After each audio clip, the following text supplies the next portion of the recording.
UK की तरफ से बहुत बड़ी अपडेट आ रही है। आने वाले दिनों में यूके बड़े लेवल पे चेंजेस करने जा रहा है। तो अगर आप यूके में स्टडी वीज़ा अप्लाई करने वाले हैं या सोच रहे हैं तो ये वीडियो आपके लिए बहुत ज़्यादा इम्पॉर्टेंट है, क्योंकि आने वाले दिनों में यूके स्ट्रिक्ट होने जा रहा है। तो इस वीडियो में बताने जा रहा हूँ कि किस तरीके से यूके जो है वो हर एक चीज़ को फीस से लेकर जो आपका वर्क वीज़ा जो आपको मिलता है स्टडी के बाद उसको चेंज करने जा रहा है। बड़ी मेजर चेंजेस हैं वो जो अनाउंस करने वाले हैं। तो वीडियो को एंड तक देखिएगा, शेयर जरूर कर दीजिए।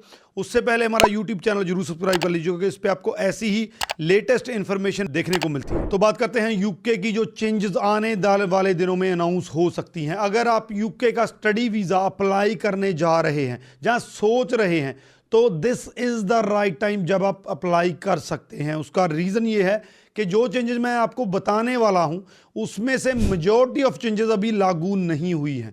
जब वो लागू हो जाएंगी, जिस इनटेक से, जिस ईयर से वो लागू हो जाएंगी, उसके बाद अगर आप यूके में एडमिशन लेते हैं तो आपके लिए दिक्कत हो सकती है। इन चेंजेस के चलते आपका जो है स्टडी वीज़ा रिफ्यूज़ भी हो सकता है, इनएलिजिबल भी हो सकते हैं, जहां आपको दिक्कत हो सकती है। तो सबसे पहले जो बड़ी चेंज यूके इंट्रोड्यूस करने जा रहा है वो वर्क परमिट को लेकर है। जो पीजीडब्ल्यूपी आपको अपनी स्टडी के बाद मिलता है, अब आपको 2 ईयर्स का, 2 साल का जो है स्टडी परमिट मिलता है, चाहे आप यूजी प्रोग्राम में जाते हैं चाहे पीजी प्रोग्राम में जाते हैं। लेकिन Jan 1, 2027 यानी 1 साल के बाद जो है यूके बड़ी मेजर शिफ्ट करने जा रहा है। 2 साल की बजाय अब आपको सिर्फ 18 मंथ का जो है वो वर्क परमिट मिलने वाला है। अगर आपकी फाइल जो है वो 30 दिसंबर 2026 से पहले एम्बेसी में जाती है, यूके एम्बेसी में, तो आपको 2 साल का परमिट मिलेगा। अगर आप 1 Jan 2027 या उसके बाद फाइल लगाते हैं तो आपको 1.5 साल का वर्क परमिट मिलेगा। पीएचडी वालों के लिए 3 साल का वर्क परमिट जो है वो ऑलरेडी उन्होंने अनाउंस कर रखा है। तो बड़ी मेजर शिफ्ट है। इसके अलावा यूके जो है वो फाइनेंशियल चेंजेस ऑलरेडी अनाउंस कर चुका है। इसके बाद भी जो 2026 में और भी चेंजेस कर सकता है। तो इस टाइम पे जो अनाउंस चेंजेस हुई हैं, लंदन में जो आपके फंड हैं वो अब 13,761 जो है वो आपको दिखाने हैं। अगर आउटर लंदन है तो 10,539 दिखाने हैं, जो कि पहले से इंक्रीज़ है। ये नवंबर 2025 से लागू होने जा रहे हैं। 28 डेज ओल्ड आपको फंड चाहिए, लेकिन इससे भी ज़्यादा 2026 में इन फंड्स को और भी इंक्रीज़ किया जा सकता है। तो आने वाले टाइम में अगर आप यूके का वीज़ा जो है 2026 में इन चेंजेस के बाद अप्लाई करते हैं तो आपको ज़्यादा फंड दिखाने होंगे। इसके अलावा जो यूनिवर्सिटीज़ हैं वो अपनी फ़ीस इंक्रीज़ कर रही हैं।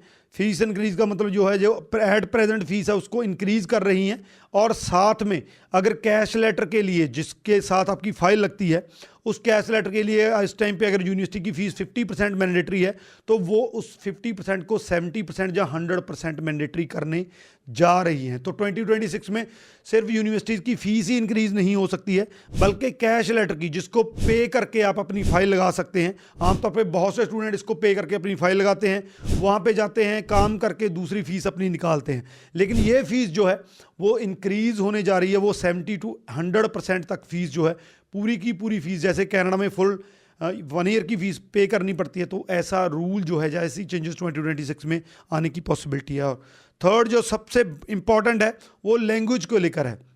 तो अब आपका MOI पे आप बेस पे आप अप्लाई कर सकते हैं।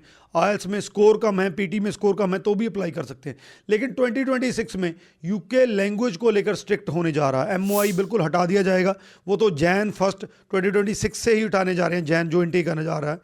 इसके अलावा जो IELTS और PT की जो रिक्वायरमेंट्स हैं उनको इंक्रीज़ किया जा सकता है। ये आने वाले दिनों में अनाउंस करेंगे जब हमें पता चलेगा कि कितनी वो इंक्रीज़ होती हैं। लेकिन ये पक्का है कि IELTS या PT की जो कंडीशंस हैं वो इंक्रीज़ होने वाली हैं, जो वो ज़्यादा टफ होने वाली हैं। तो ये वो मेजर चेंजेस हैं जो यूके 2026 में इंट्रोड्यूस करने जा रहा है। तो अगर आप यूके में जाना चाहते हैं, स्टडी वीज़ा अप्लाई करना चाहते हैं, तो इसको डिले मत कीजिए, क्योंकि जितना आप डिले करेंगे उतना उनकी चेंजेस आएंगी, और जितनी चेंजेस आएंगी आपको डिफ़िकल्टी ही नहीं होगी, आपके वीज़ा चांसेस भी कम होंगे और आपको वर्क परमिट भी कम मिलेगा। तो अप्लाई करना चाहते हैं, this is the right time. अगर आपने स्टेप बाय स्टेप करना है तो भी कर सकते हैं। अगर आपको लगता है कि आपने फीस जो है वो वीज़ा के बाद देनी है तो भी पॉसिबिलिटी हो सकती है। तो हमारे नंबर नीचे दिए गए हैं, कांटेक्ट कर सकते हैं। यूके का स्टडी वीज़ा मैं अश्योर करता हूं, जिस टाइम पे हम ये बात कर रहे हैं, जिस तरह की कंडीशंस इस टाइम पे हैं, आपका 101% वीज़ा आ सकता है। तो अगर अप्लाई करना है आप कांटेक्ट कर सकते हैं। बाकी इसको शेयर जरूर कर दीजिए। राजवीर चहल, थैंक यू सो मच।